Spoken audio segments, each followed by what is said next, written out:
कहानी स्टार्ट होती है। मेन कैरेक्टर हिम दिखाया जाता है। उसके हाथ में एक क्रिस्टल था। वो उस क्रिस्टल को एक जगह पर रख देता है और देखते ही देखते जो घर जल रहा था वो दोबारा से एक आलीशान घर में बदल जाता है। यानी कि वो घर बिल्कुल पहले जैसा हो गया था। ये घर बहुत ज्यादा खूबसूरत था, जंगल के दरमियान एक सुनसान जगह पर। फिर आगे क्या होता है कि जली हुई राख से एक लड़की बन जाती है और ये लड़की कोई और नहीं बल्कि मदर थी। अपने रूम से उठती है और हिम को ढूंढने लगती है। हिम एक राइटर था और वो बहुत ज्यादा परेशान था क्योंकि आगे उसे अपनी स्टोरी में लिखने के लिए कुछ समझ नहीं आ रहा था। मदर उसको हौसला देती है और बहुत ज्यादा शौक था अपने घर को ठीक रखना और रेनोवेट करना। वो अपने घर को कुछ ठीक करने लगती है। तभी वो फील करती है कि दीवार के अंदर से दिल के धड़कने की आवाज आ रही थी। अब उसी रात एक अनजान आदमी हिम के साथ उसके घर पर आता है। वो बताता है कि वो एक डॉक्टर है। उस डॉक्टर को बहुत ज्यादा पुरसुकून जगह चाहिए थी। अब हिम ये सोचता है कि ये डॉक्टर है तो वो उसको अपने घर में रहने की परमिशन दे देता है। अब मदर को ये सब कुछ ठीक तो नहीं लग रहा था मगर वो भी हिचकिचाते हुए हाँ कर देती है। वो आदमी हिम की राइटिंग की बहुत ज्यादा तारीफ कर रहा था जिससे हिम भी बहुत ज्यादा खुश हो जाता है। वो आदमी वहाँ पर पड़े हुए उसी क्रिस्टल को हाथ लगाने लगता है जो क्रिस्टल हमने मूवी के स्टार्ट में हिम के हाथ में देखा था। तो हिम उसको मना कर देता है। वो कहता है कि ये मेरे पास एक बहुत ही खास तोहफा है। ये मुझे तब मिला जब मेरे पास सब कुछ खत्म हो गया था और अपने उस क्रिस्टल को हाथ नहीं लगाने देता। अब वहाँ पर वो आदमी बहुत ही बुरे तरीके से खांस रहा था। इसके बाद मदर उस अनजान आदमी के लिए अपने बेसमेंट में बिस्तर लेने के लिए जाती है। अब तभी वो महसूस करती है कि उसको अजीब सी आवाजें आ रही थी और साथ ही साथ वो ये भी फील करती है कि जैसे दीवार पर कोई मार रहा हो। पर वो इन सब बातों को इग्नोर कर देती है। उस अनजान आदमी के रूम में आती है तो वहाँ पर वो उल्टी कर रहा था। आदमी के बैग पर एक निशान देखती है। अब जब सुबह होती है तो सुबह उठते ही हिम मदर के सामने उस आदमी की बहुत ज्यादा तारीफें कर रहा था। मदर सोचती है कि रात ही रात में उस आदमी ने हिम पर ऐसा क्या जादू कर दिया कि वो उसी की बातें किए जा रहा है। वो काफी ज्यादा कंफ्यूज थी। इससे पहले उसको कुछ समझ आता तभी उसके दरवाजे पर बेल बजती है। घर में उस अनजान आदमी की वाइफ भी आ जाती है। मदर ये सब कुछ देखकर बहुत ज्यादा परेशान हो गई थी। अब वो अनजान आदमी और उसकी वाइफ बताते हैं कि हम हिम के बहुत बड़े फैन हैं। हिम एक फेमस राइटर था। हिम इस बात से बहुत ज्यादा खुश होता है और वो उन दोनों को अब अपने घर में ही रहने की परमिशन दे देता है। इस बात पर मदर हिम को कहती है कि तुमने मुझसे क्यों नहीं पूछा, आखिरकार ये मेरा भी तो घर है। इस बात पर वो अपने हस्बैंड से बहुत ज्यादा नाराज हो गई थी। अब उस अनजान आदमी की बीवी मदर से कुछ अजीब अजीब से सवाल करती है, तुम पेरेंट्स आखिर कब बनोगे? तो जवाब देती है कि पहले मैं अपने घर को रेनोवेट करूंगी, इसको हेवन जैसा बनाऊंगी। और हिम भी तो अभी अपनी राइटिंग कंप्लीट करना चाहता है। फिर इसके बाद हम अपनी फैमिली के बारे में सोचेंगे। उस आदमी की वाइफ को अपना घर दिखाती है। उसकी वाइफ अब हिम के रूम में चली गई थी मगर मदर उसको मना करती है और कहती है कि हिम को ये बिल्कुल भी पसंद नहीं है कि उसकी गैर मौजूदगी में कोई भी उसके रूम में जाए। फिर जब बाहर से हिम और वो आदमी घूम कर आते हैं तो यहाँ पर हिम मदर को बताता है कि ये आदमी मरने वाला है और इसीलिए इसने ये अपनी लाइफ का फैसला किया है कि वो अपने आखिरी वक्त में अपने फेवरेट पोइट के पास रुकना चाहता है। अब वो आदमी दोबारा से अपनी वाइफ के साथ हिम के रूम में चला गया था और वहाँ पर क्रिस्टल को तोड़ देते हैं जिस क्रिस्टल को हिम ने हाथ भी लगाने से मना किया था। हिम इस बात से बहुत ज्यादा नाराज हो गया था। वो अपने स्टडी रूम को एक बोर्ड लगाकर बंद कर देता है और मदर अब उन दोनों को घर से निकलने का कहती है मगर वो दोनों तो ऐसे बिहेव कर रहे थे कि जैसे कुछ हुआ ही ना हो। इसके बाद उस अनजान आदमी के दोनों बेटे भी हिम के घर पर आ गए थे और प्रॉपर्टी के बारे में अपने फादर से झगड़ा कर रहे थे क्योंकि उस अनजान आदमी ने अपनी प्रॉपर्टी सारी अपने छोटे बेटे के नाम कर दी थी। इसी बात पर उस अनजान आदमी का बड़ा बेटा उसके छोटे बेटे को बहुत ज्यादा मारता है और उसको जख्मी कर बुरी तरह से वहाँ से भाग गया था।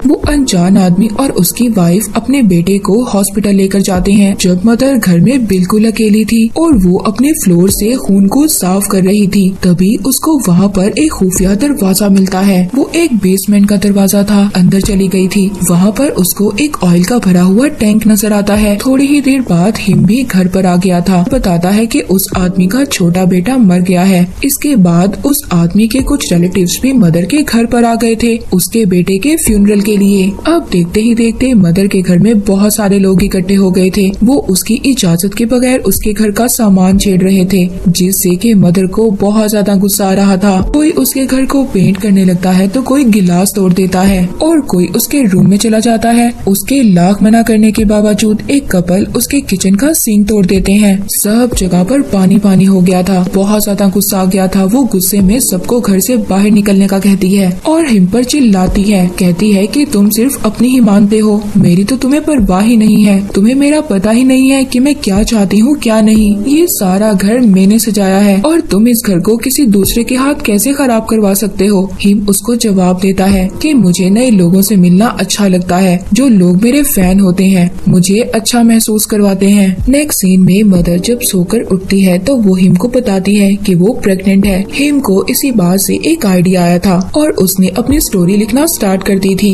थोड़े ही टाइम में कहानी को पूरा कर लिया था और वो अपने पब्लिशर को कॉल करता है अपनी बुक छपवाने के लिए। कुछ टाइम थोड़ा सा आगे निकलता है तो मदर अपने आने वाले बच्चे के लिए बहुत ज्यादा तैयारियां कर रही थी और यहाँ पर हिम की भी बुक बहुत ज्यादा फेमस हो गई थी और उसकी बुक की सारी कॉपीज बिक जाती हैं। ये सब कुछ सेलिब्रेट करने के लिए मदर एक रात डिनर बनाती है, पर तभी वहाँ पर घर पर उसके कुछ फैन आ गए थे। उन लोगों को हिम की स्टोरी बहुत ज्यादा अच्छी लगी थी। कोई तो उसका इंटरव्यू ले रहा था और कोई उसके साथ पिक्चर्स ले रहा था। वो मदर से भी उन लोगों से मिलने का कहता है, मगर मदर कहती है कि तुम इन लोगों को भी भेज दो, मैं तुम्हारे साथ वक्त गुजारना चाहती हूँ। पर यहाँ पर समझा रहा था कि देखो ये लोग बहुत दूर से आए हैं और हमें इनके साथ नरमी से बात करनी चाहिए। ये बहुत जल्दी यहाँ से चले जाएंगे। मगर घर के अंदर भी हिम के फैन आ जाते हैं और बगैर बताए ही मदर का वॉशरूम यूज करते हैं। वो घर में तोड़ फोड़ कर रहे थे और चीजों को चुरा रहे थे। हिम कहता है कि कोई बात नहीं, ये थोड़े टाइम के लिए ही है, चले जाएंगे।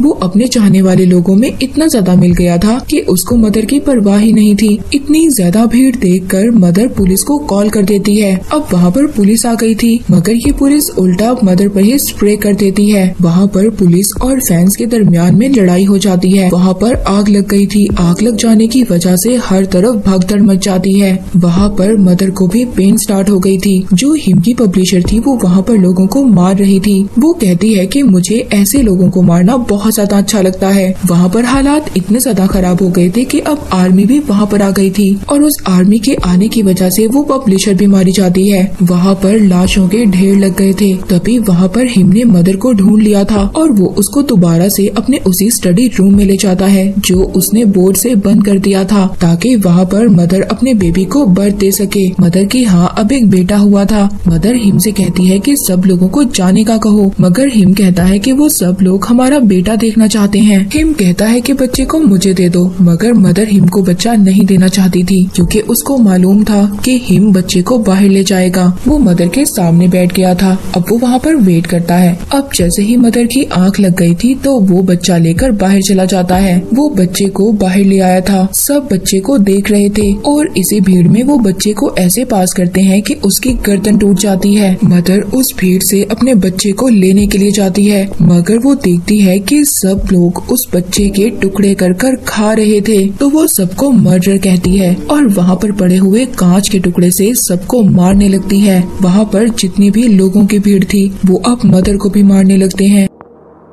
हिम वहाँ पर अपनी वाइफ मदर को बचा लेता है। अभी भी हिम को कोई भी असर नहीं हुआ था। वो मदर से कहता है कि वो तो सिर्फ हमारे बच्चे को देखना चाहते थे और ये सब कुछ हो गया, हमें उन लोगों को माफ कर देना चाहिए और उन लोगों ने जानबूझकर ऐसा नहीं किया। अब वहाँ पर मदर दिल को देखती है जो कि पत्थर का बन गया था। मदर हिम से कहती है कि तुम पागल हो गए हो और उसे छोड़कर उसी बेसमेंट में चली जाती है जहाँ पर उसने ऑयल टैंक देखा था। वहाँ पर वो उस ऑयल टैंक को खोल देती है। हिम से कहती है कि तुमने सब कुछ बर्बाद कर दिया, मैंने तुम्हें अपना सब कुछ दिया, मगर तुमने सिर्फ क्या अपने बारे में सोचा और अपने फैंस के बारे में। तभी वो वहाँ पर उस टैंक में आग लगा देती है। वहाँ पर सब कुछ जल गया था, वो लोग, वो घर, सब कुछ। जब मदर जल गई थी मगर हिम जरा सा भी जख्मी नहीं हुआ था। वो मदर को वहाँ से उठाकर ले जाता है और वो उससे कहता है कि हमेशा बुरा नहीं होता, कुछ ना कुछ तो रह ही जाता है। वो कहता है कि अब मुझे दोबारा से सब कुछ शुरू करना करना होगा, मुझे तुमसे आखिरी चीज चाहिए। मदर कहती है कि अब मेरे पास कोई ऐसी चीज नहीं है जो मैं तुम्हें दे दूं। हिम कहता है कि मुझे तुम्हारा प्यार चाहिए। इस बात पर मदर मान जाती है। हिम ने मदर का सीना चीरकर उसका दिल निकाल लिया था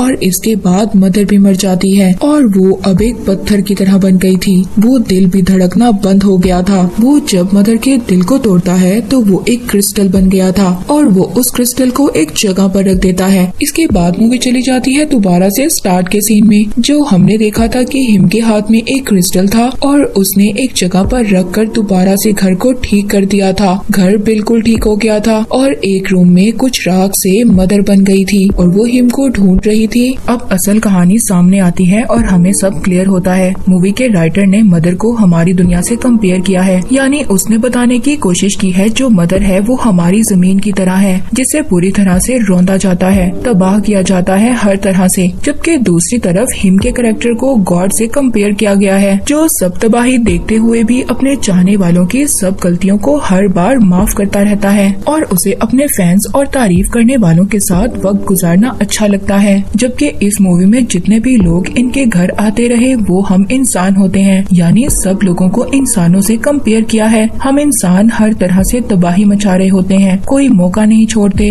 कि मदर अर्थ को तबाह करें। जबकि दूसरी तरफ मदर अर्थ गॉड या क्रिएटर को ये कह रही होती है कि इन इंसानों को समझाओ और आखिरकार जमीन मदर अर्थ हार ही जाती है और हिम क्रिएटर एक बार फिर से नई दुनिया बना लेता है और ये सिलसिला फिर से ऐसे ही चलेगा क्योंकि इंसान अपने रहने वाली जगह का कभी ख्याल नहीं करता और ये मूवी यहीं पर खत्म होती है।